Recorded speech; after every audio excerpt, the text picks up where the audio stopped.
योगी सरकार प्रदेश में eco friendly Holi मनाने पर जोर दे रही है। इसी कड़ी में ब्रज की जेलों में इस बार इको फ्रेंडली होली मनाने के लिए तैयारी की जा रही है।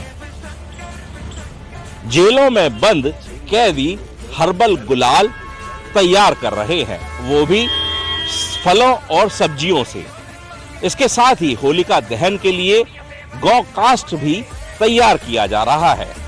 बंदियों के द्वारा कुंतलों की संख्या में गौ काष्ठ तैयार किया जा चुका है। देश में सांप्रदायिक सौहार्द, भाईचारे और रंगों का त्योहार होली बड़े ही धूमधाम से मनाया जाता है। पेड़ों की कटाई करके लकड़ी से होलिका दहन का पर्व मनाया जाता है, जिससे होली पर ही सालों लाखों पेड़ों की कटाई होती है, जो पर्यावरण के लिए बेहद खतरनाक है। लकड़ी की होली जलाने से वायुमंडल में हानिकारक गैसों का स्तर बढ़ जाता है। प्रदूषित वायुमंडल में सांस लेना भी मानव स्वास्थ्य के लिए बेहद खतरनाक है। इसलिए पेड़ों की कटाई रोकने के लिए सरकार द्वारा इको फ्रेंडली होली मनाने पर अब जोर दिया जा रहा है। केंद्रीय कारागार आगरा का प्रशासन इको फ्रेंडली होली मनाने की तैयारियों में जुटा है। केंद्रीय कारागार आगरा में बंद कैदी अब होलिका दहन के लिए गोकास्ट बना रहे हैं। जेल की गौशाला की गायों के गोबर से बंदी गोकास्ट तैयार कर रहे हैं, जिससे लकड़ी की जगह अब गोकास्ट की होलिका दहन होगी।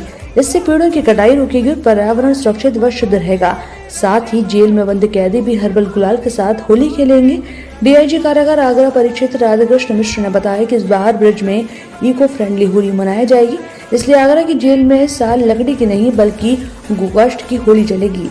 उन्होंने बताया कि सत्यमेव जयते संस्था की डिमांड पर आगरा की जेलों में करीब 100 बंदी गोकाष्ठ बना रहे हैं। आगरा की जेल में मौजूद गौशालाओं में करीब 120 गायें हैं और इन्हीं गायों के गोबर से बंदी हर दिन गोकाष्ठ बनाते हैं।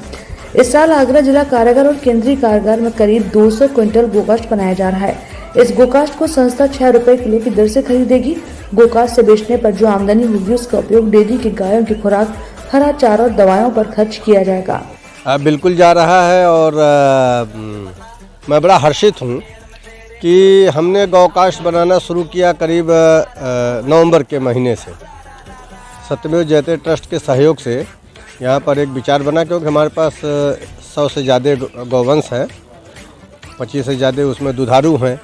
गोबर हमारे पास प्रभुत मात्रा में थी, जिसका प्रयोग केवल खाद के लिए हो रहा था। सत्यमेव जयते ट्रस्ट के सहयोग से ये बात आई कि हम इसका गौकाष्ठ बनाएं, और इस वार्ता में न केवल ये बात हुई बल्कि उन्होंने हमको एक मशीन दिया, जो पीछे आप देख रहे होंगे कि उस मशीन पर कैसे जो है गौकाष्ठ बन रहा है। तो जो मैन पावर से बनता था वो न तो बहुत अच्छा होता था और ज़्यादा मात्रा में नहीं बनता था। अब मशीन से हम बहुत अधिक मात्रा में बनाने लगे हैं। तो उस समय हमारे विचार में था कि ज़्यादा से ज़्यादा पूजा और शमशान घाट के लिए ये यूज करेंगे लोग जो है। अभी मैं बड़ा अभिभूत हूँ कि समाचार माध्यमों और दूरसंचार माध्यमों से जो समाचार छपकर आ रहे हैं उसमें पर्यावरण रहित और लकड़ी रहित, यानी कि लकड़ी न जलाकर गौकाष्ठ और उपलों के माध्यम से होलिका दहन का कार्यक्रम आगरा के भद्र पुरुष नागरिक समाज के लोग तमाम गोष्ठियों में और संस्थाओं द्वारा ये संकल्प लिया जा रहा है। ये मेरे लिए बड़ा हर्ष का विषय है। इसमें मेरा योगदान हो जाएगा। मेरा गौकाष्ठ यहाँ से तमाम समितियों और उनको संस्थाओं को प्राप्त होगा। आपके माध्यम से इसका प्रचार प्रसार होगा और इन गौकाष्ठ से जब वो होलिका दहन होगा तो वो जो वृक्ष कटते वो नहीं कटेंगे, उसका फल, उसका पुण्य कुछ हमको भी प्राप्त होगा। ये इस विचारधारा से यहाँ पर ये कार्य संपादित। सर जी, मेरे को 10 साल की सज़ा है और मैं यहाँ करीब 4 महीने करीब से आया हुआ हूँ। ये बताइए कि ये जो यहाँ आप ये बना रहे हैं, ये आपने कैसे सीखा और कितने समय हो गया यहाँ आपको काम करते हुए? सर जी, मेरे को यहाँ 3 महीने हो गए, लेकिन मैं जेल में ही सीखा हूँ। हाँ जी, डिस्ट्रिक्ट में सीखा था और फिर मैं वहाँ बनाने लगा तो यहाँ भी मशीन आ गई तो मैं यहाँ भी बनाने लगा। और मैं ये चाहता हूँ कि ये बहुत बढ़िया चीज़ है। गाय का गोबर है, शुद्ध गाय का गोबर है और इसका प्रयोग बहुत अच्छा है। और अगर इसको जलाएं लोग तो पेड़ों की बचत होगी, ईंधन भी होगा और मतलब पर्यावरण जो प्रदूषण है उससे भी कम होगा और सब शमशान घाट के प्रयोग में बहुत अच्छा है। अच्छा, प्रतिदिन कितने कुंतल आप बना लेते हैं?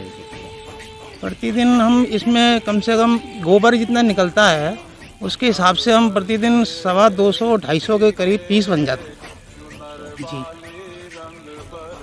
गोबर के हिसाब से।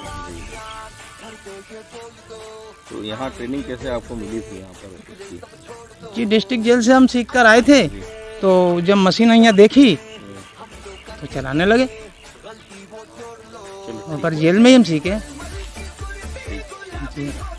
क्या लगता है इससे आप यहाँ से रिहा होंगे जी तो एक व्यापार की दृष्टि से अगर बात की जाए तो ये आप काम बाहर जाके भी कर सकते हैं?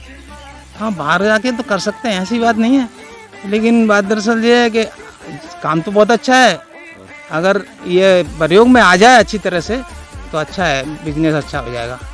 जैसे गांव में लोगों को सेटिंग करनी पड़ेगी, गांव में लोगों गाय वगैरह भैंस वगैरह तो गांव में ही होती हैं ज़्यादातर, तो उन लोगों को भी फ़ायदा होगा, उनकी मेहनत बच जाएगी और काम करने वाले को मेहनताना मिल जाएगा। आप अपने परिवार का भी पालन? जी हाँ, हमारे परिवार का पालन हो जाएगा।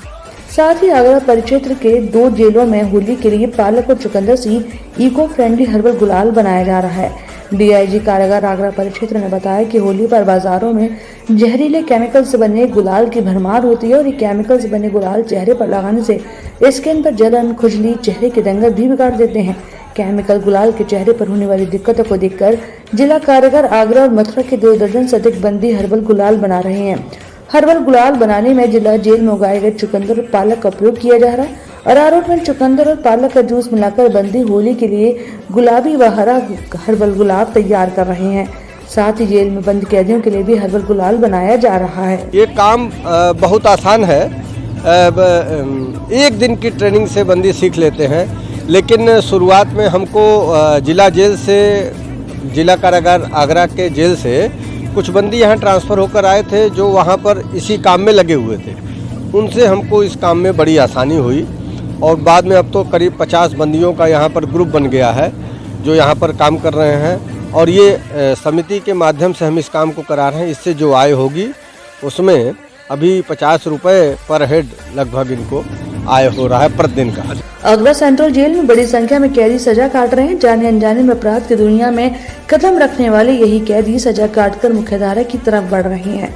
उन्हें सरकार के सहयोग से, शहर के ट्रस्ट और संस्थाओं के सहयोग से ट्रेनिंग दी जा रही है जिससे कि ये अपनी आय भी शुरू कर सकें। इनके बच्चे स्कूल जाएं, घर में पैसा भेज पाएं। जेल भी सामाजिक सरोकार का हिस्सा है, इसमें शहर की संस्थाओं, शहरवासियों के सहयोग की जरूरत है। बता दें कि सेंट्रल जेल में अनुशासन की ज्यादा समस्या नहीं है। जेल में सजा काट रहे कैदी पूरी तरह से अनुशासित जीवन जीते हुए अपनी सजा काट रहे हैं। इन कैदियों को साबुन, लकड़ी के फर्नीचर, दरी, फिनाइल, कंप्यूटर, इन सभी की ट्रेनिंग देकर स्वरोजगार की ओर बढ़ाया जा रहा है। ब्रजभूषण, आगरा अपडेट।